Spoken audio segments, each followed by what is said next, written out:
वहीं केंद्रीय रक्षा मंत्री राजनाथ सिंह ने भी सीएए पर भ्रम की राजनीति करने वालों पर करारा वार किया है। उन्होंने कहा कि सीएए नागरिकता किसी की छीनने वाला कानून नहीं, बल्कि नागरिकता देने वाला कानून है।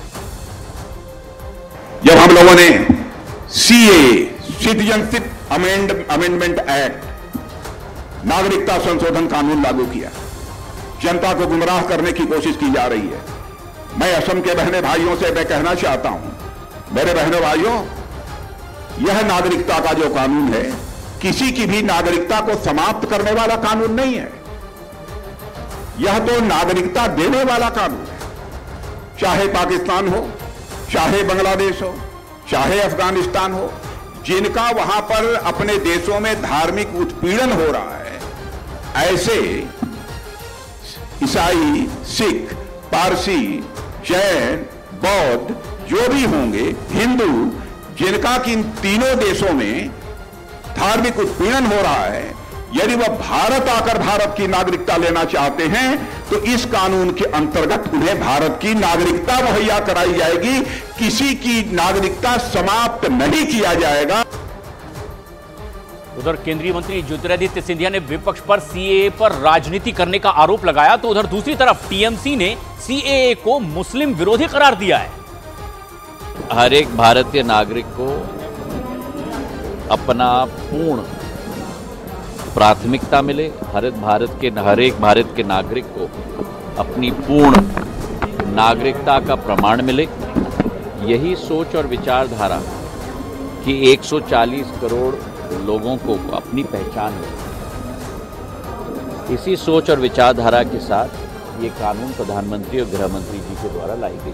ये नागरिकता वाली बात बंगाल में नहीं चलेगी, क्योंकि बंगाल में जो रहते हैं सब कोई नागरिक है।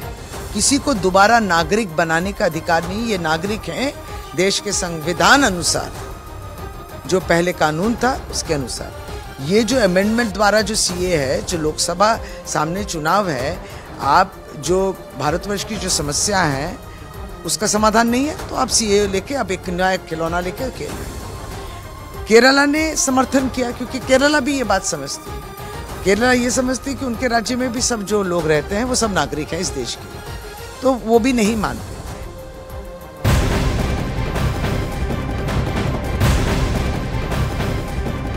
और एक बड़ी खबर, पश्चिम बंगाल के मुख्यमंत्री ममता बनर्जी को सिर में चोट लगी है। सिर में चोट लगने के बाद मुख्यमंत्री ममता बनर्जी को एसएसकेएम अस्पताल में भर्ती करवाया गया उपचार के लिए, जहां उनकी नाक पर और माथे पर 2 टांके लगे हैं। टीएमसी ने मुख्यमंत्री को चोट लगने की तस्वीर भी साझा की है, जिसमें उनके माथे से खून निकलता दिखाई दे रहा है। सीएम को ये चोट उनके कालीघाट वाले घर पर ही लगी है और इसके बाद उनके भतीजे अभिषेक बनर्जी ने उन्हें अस्पताल ले जाकर उनका उपचार करवाया। तृणमूल कांग्रेस ने ममता बनर्जी की चोट लगने की जानकारी दी और लोगों से उनके लिए दुआ करने के लिए कहा। ममता बनर्जी को इस साल में ये दूसरी बार इस तरह से चोट लगी है। साल 2024 में मुख्यमंत्री ममता बनर्जी को दूसरी बार ये चोट लगी है। इससे पहले जनवरी के महीने में उन्हें बर्धमान जिले में लौटते वक्त माथे में चोट लग गई थी और ये चोट सीएम ममता बनर्जी के काफिले की कार का एक्सीडेंट होने की वजह से लगी थी।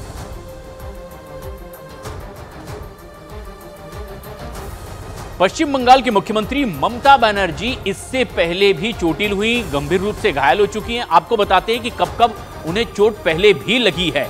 दरअसल इसके पहले भी इस तरह की घटनाएं सामने आई है। ममता बनर्जी को चोट लगने की और फिर उसके बाद उनका उपचार भी किया गया। 11 मार्च 2021 को नंदीग्राम में चुनाव प्रचार के दौरान पैर में चोट लगी थी। तस्वीरें सभी ने देखी थी कि किस तरह से चोटिल पैर के साथ वो सामने आई। 24 जनवरी 2024 वर्धमान में कार में अचानक ब्रेक लगने की वजह से इन्हें चोट लगी थी और 14 मार्च को कल कोलकाता में घर में ही टहलने के दौरान गिर पड़ने से उन्हें चोट लगी थी और तस्वीरें टीएमसी की ओर से साझा की गई है। उनके जल्द स्वस्थ होने के लिए दुआ करने की अपील भी की गई है। पश्चिम बंगाल के राज्यपाल सीवी आनंद बोस ने एसएसकेएम अस्पताल जाकर के सीएम ममता बनर्जी का हालचाल जाना है और उनके जल्द ठीक होने की कामना भी की है। राज्यपाल खुद अस्पताल गए और उनका हालचाल जाना। प्रधानमंत्री नरेंद्र मोदी ने सीएम ममता बनर्जी की चोट लगने की जानकारी के बाद उनके जल्द स्वस्थ होने की कामना की है। सोशल मीडिया प्लेटफॉर्म के जरिए उन्होंने लिखा है कि जल्द स्वस्थ होने की प्रार्थना करते हैं। एक्स पर उन्होंने पोस्ट डाली। वहीं टीएमसी नेता बाबुल सुप्रियो ने ममता बनर्जी के जल्द ठीक होने की प्रार्थना की है और कहा है कि घाव काफी गहरा है। चोट बहुत गहरी है, हमने देखा है, जो फोटो देखा है काफ़ी it is disturbing, it's a very deep wound. उनको सर में कोई चोट ना लगे और जब वो गिरी थी क्या कोई सर घूम गया था या कोई ब्लैकआउट हुआ था, उसके कारण तो नहीं हुआ था, ये एक बात थी। लेकिन वो लग रहा है कि रिपोर्ट जो है वो अच्छा आया है, ऐसा लग रहा है। तो हम जब बहुत नहीं, वो मैं नहीं कह सकता हूँ, मैं भी सब चारों तरफ से देख रहा हूँ, अब वो बोल भी नहीं सकते। अब ये हम चाहेंगे, सब लोग मिलकर ये चाहेंगे कि जल्दी से जल्दी वो रिकवर कर जाए, फाइटर है बहुत जल्दी। पश्चिम बंगाल के बीजेपी अध्यक्ष सुकांता मजूमदार ने ममता बनर्जी को चोट लगने पर दुख जताया है और ईश्वर से उनके जल्द स्वस्थ होने की प्रार्थना भी की है। हमारे आदरणीय मुख्यमंत्री जी, जिस तरीके से हमें फोटो मिला है तो हम उनकी बहुत जल्द से जल्द वो स्वस्थ हो और स्पीडी रिकवरी हो उनको, ईश्वर के पास हम वही प्रार्थना करते हैं।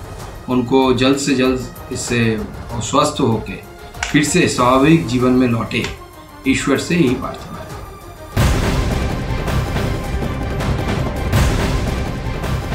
पश्चिम बंगाल से एक बड़ी खबर इस वक्त की। पूर्व टीएमसी नेता और संदेशखाली मामले का आरोपी शाहजहां शेख अब मुश्किलों में घिरता नजर आ रहा है। उसकी जमानत के लिए कोर्ट में दाखिल की गई अर्जी एक बार फिर से खारिज हो गई है। सीबीआई को शाहजहां शेख की 8 दिन की रिमांड और मिली है और इस सब के बीच मनी लॉन्ड्रिंग मामले में ईडी ने संदेशखाली में कई जगहों पर छापेमारी की है। 3 लग्जरी कार भी इस छापेमारी में बरामद की गई है, जिनमें स्कॉर्पियो, थार जैसी जीप भी शामिल हैं और ईडी ने ये गाड़ियां जब्त कर ली है। आगे की कार्रवाई जारी है।